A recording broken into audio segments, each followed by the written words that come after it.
but when she went to the bathroom, she heard that metal scraping sound again outside the door. Kate quickly looked through the peephole and saw the shadow again. Before she could react, she heard her daughter crying. Kate frantically searched around, but her daughter was nowhere in the house. Then everything in the room started flying around. Her daughter's pounding came from outside the door. Kate quickly opened it, but what she saw outside made her drop to her knees in pain. When Kate came to again, she was back on the plane, and her daughter ran toward her. At this point she couldn't tell what was real, but at least she was still with her daughter. But as soon as she turned her head, the old man who had already died suddenly turned into a terrifying figure. Kate fell back in horror. Countless black hands reached out from the seats, trapping her in place. In despair she looked up and saw seat number 19. The image of the old woman's curse flashed in her mind again. Then Kate suddenly woke up. She was completely mentally broken. But when she turned her head, the shadow was back near the cockpit. Kate decided she wouldn't wait around any longer. She grabbed her daughter and tried to leave, but was stopped by a flight attendant. Seeing them looking toward the cockpit, Kate knew there was a secret there. Before she could say more, one flight attendant suddenly started throwing up water non-stop. Her daughter backed away in fear, which meant she saw it too. This was no illusion.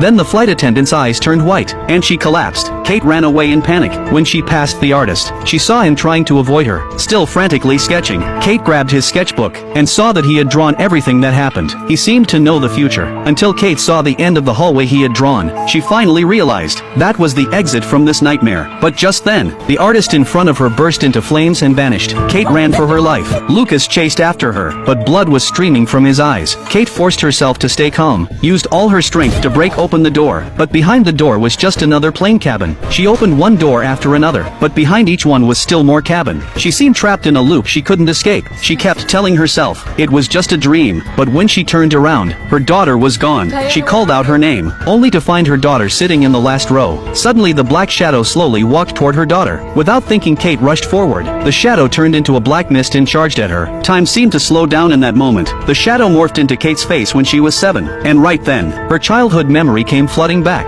Kate finally understood the spell the old woman had chanted. It turned out everything now, and everything Kate experienced over the past 20 years, was all an illusion created by little Kate at age 7. When the crash was about to happen, the old woman behind little Kate didn't want her to witness death, so she cast a spell to put her to sleep. But little Kate kept trying to wake up. That was her unyielding will. So now the old woman decided to wake her up, to return her fate to her own hands. In that moment, Kate and little Kate became one. Her daughter said they would meet again, and told her to listen carefully. At that instant, she remembered the seat in her daughter's drawing was row 19, and she had seen the same number while being strangled by black hands. Kate suddenly realized, and little Kate instantly woke up from the illusion. The plane was falling in flames. Little Kate ran to her mother, used all her strength to drag her to seat 19. With Lucas's help, they made it. After putting on the oxygen masks, the plane